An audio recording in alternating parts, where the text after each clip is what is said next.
নমস্কার বন্ধুরা, সকলকে আমার চ্যানেলে স্বাগত। গত 16 মে 2025 মহামান্য সুপ্রিম কোর্টের তরফ থেকে রাজ্যের সমস্ত ধরনের সরকারি কর্মচারী এবং সমস্ত ধরনের পেনশনার এবং ফ্যামিলি পেনশনারদেরকে পঞ্চম বেতন কমিশনের অন্তর্গত 25% ডিয়ারনেস অ্যালাউন্স অ্যাজ এ এরিয়ার হিসাবে আগামী 6 সপ্তাহ অর্থাৎ 16 মে 2025 থেকে 6 সপ্তাহের মধ্যে প্রদান করার জন্য রাজ্যকে নির্দেশ দেওয়া হয়েছে।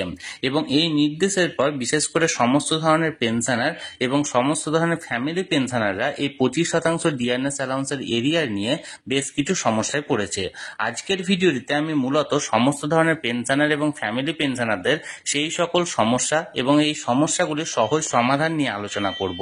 ভিডিওটি সমস্ত ধরনের পেনশনার এবং ফ্যামিলি পেনশনারদের জন্য অত্যন্ত গুরুত্বপূর্ণ, তাই প্রথম থেকে শেষ পর্যন্ত অবশ্যই ধৈর্য সহকারে দেখবেন এবং ভালো লেগে থাকলে অবশ্যই একটি লাইক করবেন এবং সকলের সঙ্গে শেয়ার করবেন। আর সেই সাথে এই চ্যানেলে যদি প্রথমবার হয়ে থাকেন এই রকমের ইনফরমেটিভ ভিডিও আরো দেখার জন্য যারা এখনো পর্যন্ত এই চ্যানেলটিকে সাবস্ক্রাইব করেননি তারা অবশ্যই চ্যানেলটিকে সাবস্ক্রাইব করে নিতে ভুলবেন না। তাহলে চলুন আমরা বিস্তারিত জেনে নিই। সমস্ত পেনশনার এবং ফ্যামিলি পেনশনারদের ক্ষেত্রে বেশিরভাগ যে সমস্যাটি আসছে সেই সমস্যাটি হলো পিপিও সংক্রান্ত। আপনি যদি মূল পেনশনার হয়ে থাকেন তাহলে আপনার নিজের পিপিও, বা আপনি যদি ফ্যামিলি পেনশনার হয়ে থাকেন তাহলে মূল যে পেনশনার ছিলেন তার পিপিওটা যদি ভালোভাবে লক্ষ্য করেন তাহলে আপনি ম্যাক্সিমাম সমস্যাগুলিরই সমাধান পেয়ে যাবেন।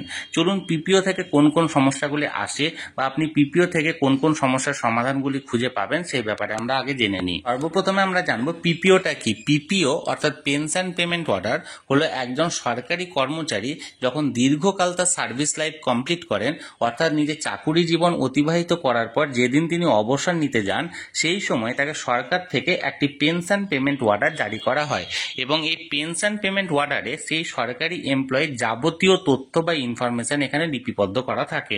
ফর এক্সাম্পল, ধরুন একজন সরকারি কর্মচারী নিজে অবসর নিতে যাচ্ছেন, এই অবসরের সময় তিনি তার পিপিওতে কি কি পেতে পারেন। প্রথমত তার বেসিক যে ডিটেলসগুলি আছে সেই বেসিক ডিটেলসগুলি পাবেন, অর্থাৎ প্রথমত সেই সরকারি কর্মচারীর নাম, সেই সরকারি কর্মচারীর যেটা ডেট অফ বার্থ অর্থাৎ কত সালে তিনি জন্মগ্রহণ করেছেন, তার ডেট অফ জয়নিং অর্থাৎ তিনি যে চাকরি করতেন সেই চাকরিতে ফার্স্ট ডেট অফ জয়নিং কত, তিনি ডেট অফ রিটায়ারমেন্ট অর্থাৎ কবে তিনি অবসর নিচ্ছেন, এবং তার সার্ভিস লাইফ অর্থাৎ কত বছরের সার্ভিস পিরিয়ড হলো, সমস্ত কিছু এখানে লিপিবদ্ধ থাকে। এগুলো হলো পেনশনারের তথ্য।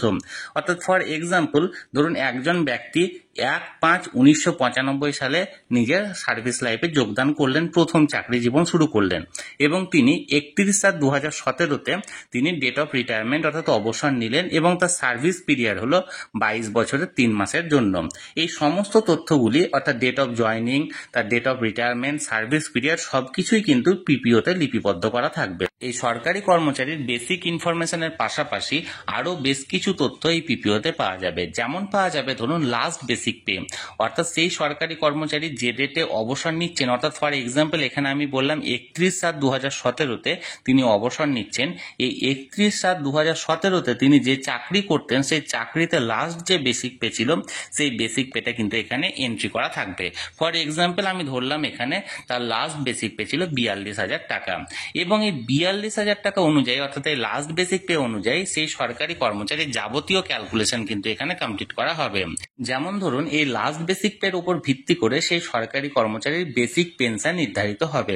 অর্থাৎ যেহেতু এই সরকারি কর্মচারীটি 22 বছর 3 মাস চাকরি করেছেন, যেটা 20 বছরের থেকে বেশি সময়কাল, তাই তার এক্ষেত্রে লাস্ট বেসিক পে যদি 42,000 টাকা হয় তাহলে এক্ষেত্রে তার বেসিক পেনশন হবে তার 50%, অর্থাৎ 42,000 টাকার 50% সমান 21,000 টাকা হবে তার বেসিক পেনশন এবং সেটা এই পিপিওতে লিপিবদ্ধ থাকবে। অর্থাৎ এক্ষেত্রে তিনি পাচ্ছেন তার লাস্ট বেসিক পে, অর্থাৎ তিনি যে ডেটে তিনি অবসর নিচ্ছেন সেই অবসরের সময় তার কত বেসিক পে ছিল এবং সেই অনুযায়ী তার বেসিক পেনশন কত হচ্ছে সেটাও এখানে এন্ট্রি করা থাকছে। এর পাশাপাশি আরো বেশ কিছু তথ্য এই সরকারি কর্মচারী পাবেন, যেটি হলো pension commutation amount. Pension commutation হলো একজন সরকারি কর্মচারী অবসর নেওয়ার সময় তার হাতে একটা সুযোগ থাকে যে তিনি যদি চেয়ে থাকেন তাহলে তার যে বেসিক পেনশন আছে সেই বেসিক পেনশনের একটা পার্সেন্টেজ, যেটা ম্যাক্সিমাম 40% পর্যন্ত তিনি চাইলে কমিউট করতে পারেন বা সেল করতে পারেন পারেন এবং এই কমিউটেশনের উপর একটা ভ্যালু পেয়ে থাকেন, সেই ভ্যালুটা তাকে এককালীন দেওয়া হয় এবং এই কমিউটেশন অ্যামাউন্টটা ইএমআই সিস্টেমে প্রতি মাসে মাসে তার পেনশন থেকে ডিডাক্ট করা হয়। এই পেনশন কমিউটেশনটি হলো সম্পূর্ণ অপশনাল বিষয়, এটা কিন্তু কম্পালসারি নয়। এক্ষেত্রে আমি যে এক্সাম্পলটা এর আগে দিয়েছিলাম সেই এক্সাম্পল অনুযায়ী যদি সেই কর্মচারীর লাস্ট বেসিক পে 42,000 টাকা এবং তার বেসিক পেনশন 21,000 টাকা হয়ে থাকে, তাহলে তার হাতে একটা অপশন আছে, তিনি চাইলেই বেসিক পেনশনের উপর অর্থাৎ 21,000 টাকার উপর ম্যাক্সিমাম 40% সেল করতে পারেন। অর্থাৎ এক্ষেত্রে তিনি 21,000 টাকার ম্যাক্সিমাম 40% অর্থাৎ 8,400 টাকা সেল করতে পারেন এবং তার বেসিক পেনশনের পরিমাণ দাঁড়াবে 12,600 টাকা। তবে একটি কথা এখানে মনে রাখার বিষয় আছে যে ডিয়ারনেস অ্যালাউন্সের যে ক্যালকুলেশনের বিষয়টা বা ডিএ যে নির্ধারণের বিষয়টা, সেটা কিন্তু এখানে 21,000 টাকার উপরই করা হবে। এক্ষেত্রে 8,400 টাকা কেটে 12,600 টাকার উপর ক্যালকুলেশনটা করা হবে না। অনেকেই মনে করে থাকবেন যে যেহেতু আমি 8,400 টাকা কমিউট করেছি তাই আমার নতুন বেসিক পেনশন হচ্ছে 12,600 টাকা এবং আমার যাবতীয় ডিয়ারনেস অ্যালাউন্সের ক্যালকুলেশন 12,600 টাকা অনুযায়ী হবে, কিন্তু এটা সম্পূর্ণ ভুল ধারণা। ডিয়ারনেস অ্যালাউন্সের ক্যালকুলেশন কিন্তু মূল যে বেসিক পেনশন অর্থাৎ 21,000 টাকা এক্ষেত্রে 21,000 টাকায় অনুযায়ী হবে। তাহলে এই সমস্ত তথ্যগুলো ছিল সেই পেনশনারের তথ্য। এর পাশাপাশি ফ্যামিলি পেনশনারেরও বেশ কিছু ইনফরমেশন থাকবে। ফ্যামিলি পেনশনারের প্রথমত যে বেসিক ইনফরমেশন সেগুলো থাকবে, যেমন সেই ফ্যামিলি পেনশনারের নাম, তাকে কত শতাংশ ফ্যামিলি পেনশন প্রদান করা হবে, ফর এক্সাম্পল 100% না 50%, সেগুলো এন্ট্রি করা থাকবে। সেই ফ্যামিলি পেনশনারের ডেট অফ বার্থ, তার সঙ্গে রিলেশন কি অর্থাৎ মূল পেনশনারের সঙ্গে তার রিলেশন কি থাকছে, সমস্ত কিছু এন্ট্রি থাকছে। এই সমস্ত বেসিক ইনফরমেশনের পাশাপাশি আরো দুটো ইনফরমেশন এখানে থাকবে, সেটা হলো এনহ্যান্সড ফ্যামিলি পেনশন এবং অপরটি হলো family pension. Enhanced family pension অর্থাৎ বর্ধিত ফ্যামিলি পেনশন, এটি হলো মূল চাকরিজীবীর 67 বছর বয়স পর্যন্ত প্রযোজ্য। অর্থাৎ একজন সরকারি কর্মচারী যদি ধরুন 60 বছর বয়সে অবসর নিয়ে থাকেন, তাহলে তার অবসর নেওয়ার পর আরো 7 বছর অর্থাৎ তার 67 বছর বয়স পর্যন্ত এটা প্রযোজ্য। যদি সেই সরকারি কর্মচারী 62 বছর বয়সে অবসর নিয়ে থাকেন, তাহলে তার অবসর নেওয়ার পর আরো 5 বছর এই এনহ্যান্সড ফ্যামিলি পেনশন রেটটি প্রযোজ্য। এখানে এই এনহ্যান্সড ফ্যামিলি পেনশনের যে বিষয়টি, সেটিতে কি বেনিফিটটা পাওয়া যায়? বেনিফিটটা হলো এক্ষেত্রে এই সময়কালটি পর্যন্ত সেই সরকারি চাকুরিজীবী জীবিত থাকুক বা না থাকুক, তার যে সার্ভিস হোল্ডারের যে পেনশনটি, সেই পেনশন রেটটি কিন্তু প্রযোজ্য থাকবে।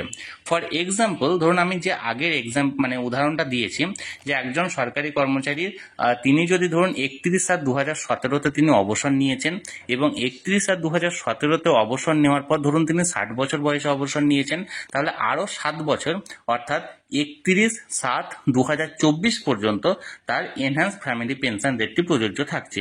এবং এক্ষেত্রে এই 31/7/2024 পর্যন্ত এক্ষেত্রে তার যে মূল পেনশন রেটটি অর্থাৎ বেসিক পেনশন যেটা ছিল 42,000 টাকার 50% অর্থাৎ 21,000 টাকা, এই 21,000 রেটটাই কিন্তু প্রযোজ্য থাকবে, তিনি জীবিত থাকুক বা না থাকুক। অর্থাৎ তিনি জীবিত থাকলে তিনি পাবেন, তিনি যদি জীবিত না থাকেন তাহলে তার যে ফ্যামিলি পেনশনার আছেন তিনি কিন্তু এই 21,000 টাকা অনুযায়ী পেনশনটি পাবেন। আশা করি আমি এনহ্যান্স ফ্যামিলি পেনশনের বিষয়টি বোঝাতে পেরেছি। এর পাশাপাশি অপর যে ইনফরমেশনটি থাকবে সেটি হলো ফ্যামিলি পেনশন। এই ফ্যামিলি পেনশনটা সারা জীবনের ক্ষেত্রে প্রযোজ্য, অর্থাৎ এই 67 বছর বয়সের পর থেকে সেই ফ্যামিলি পেনশনার যতদিন জীবিত থাকবেন ততদিন পর্যন্ত এই ফ্যামিলি পেনশনের রেটটি তিনি পাবেন এবং তার রেট হলো তিনি অর্থাৎ যে মূল সার্ভিস হোল্ডার যিনি ছিলেন তার লাস্ট বেসিকের 30% ফ্যামিলি পেনশন হিসেবে গণ্য করা হয়। অর্থাৎ এক্ষেত্রে যে এক্সাম্পলটা আমি দিয়েছি অর্থাৎ তার 42,000 টাকা যদি লাস্ট বেসিক পে হয়, তার 30% অর্থাৎ 12,600 টাকা এক্ষেত্রে ফ্যামিলি পেনশনারের বেসিক পেনশন হিসাবে প্রযোজ্য থাকবে এবং সেটা সেই ফ্যামিলি পেনশন সারা জীবন ধরে পেয়ে যাবেন। তাহলে বন্ধুরা এক কথায় বলতে গেলে একটি পিপিও অর্থাৎ পেনশন পেমেন্ট অর্ডার যদি আপনি ভালোভাবে লক্ষ্য করেন, তাতে মূল পেনশনারের বা ফ্যামিলি পেনশনারের যাবতীয় তথ্য আপনি পাবেন এবং যাবতীয় সমস্যার সমাধান করতে পারবেন।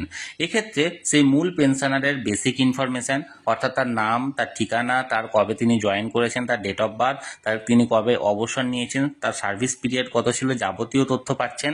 তিনি লাস্ট বেসিক পে কত পেতেন সেটা পাচ্ছেন। তার পাশাপাশি তার বেসিক পেনশন কত দাঁড়াচ্ছে সেটা এখানে এন্ট্রি করা থাকছে। তার পেনশন কমিউট যদি তিনি করে থাকেন তাহলে তার অ্যামাউন্ট কত এবং সেই বাবদ কত ভ্যালু পেয়েছেন সেগুলো এন্ট্রি করা থাকছে। এবং এর পাশাপাশি একজন ফ্যামিলি পেনশনারের বেসিক ডিটেলস, তার নাম, তার ডেট অফ বার্থ, তার রিলেশন মূল পেনশনারের সঙ্গে তার রিলেশনটা কি, এনহ্যান্স ফ্যামিলি পেনশন এবং ফ্যামিলি পেনশন, এই সমস্ত তথ্যগুলো সেগুলো কিন্তু আপনি পাচ্ছেন। তাহলে আপনারা যদি এই পিপিওটাকে ভালোভাবে লক্ষ্য করেন তাহলে এই ডিয়ারনেস অ্যালাউন্সের 25% এরিয়ার ক্যালকুলেশন করার ক্ষেত্রে যে ম্যাক্সিমাম সমস্যাগুলি আসছিল সেই সমস্যাগুলির সমাধান আপনারা পেয়ে যাবেন। বিশেষ করে আমার আগের ভিডিওগুলিতে বহু পেনশনার বা ফ্যামিলি পেনশনাররা বেশ কিছু বিষয় নিয়ে প্রশ্ন করেছিলেন যে তারা তাদের যে সমস্ত বেসিক ইনফরমেশন সেগুলো বুঝতে পারছেন না, তাদের বেসিক পেনশন কত, তাদের কমিউটেশন বাবদ কত বাদ যাবে, তাদের ফ্যামিলি পেনশনের রেট কত, অর্থাৎ ফ্যামিলি পেনশনের বেসিক পেনশনটা কত, তাদের বর্তমানে এনহ্যান্স ফ্যামিলি পেনশন চলছে কি মূল পেনশন চলছে অর্থাৎ মূল ফ্যামিলি পেনশন চলছে, তারা বুঝতে পারছে না। তাই সেই সকল সমস্যার সমাধানের উদ্দেশ্যে আজকের এই ভিডিওটি আমি বিস্তারিতভাবে আলোচনা করলাম। ভিডিওটি যদি ভালো লেগে থাকে অবশ্যই একটি লাইক করবেন এবং সকলের সঙ্গে শেয়ার করবেন। আর সেই সাথে এই চ্যানেলে যদি প্রথমবার হয়ে থাকেন এই রকমের ইনফরমেটিভ ভিডিও আরো দেখার জন্য যারা এখনো পর্যন্ত এই চ্যানেলটিকে সাবস্ক্রাইব করেননি তারা অবশ্যই চ্যানেলটিকে সাবস্ক্রাইব করে নিতে ভুলবেন না। ধন্যবাদ, দেখা হচ্ছে পরের ভিডিওতে।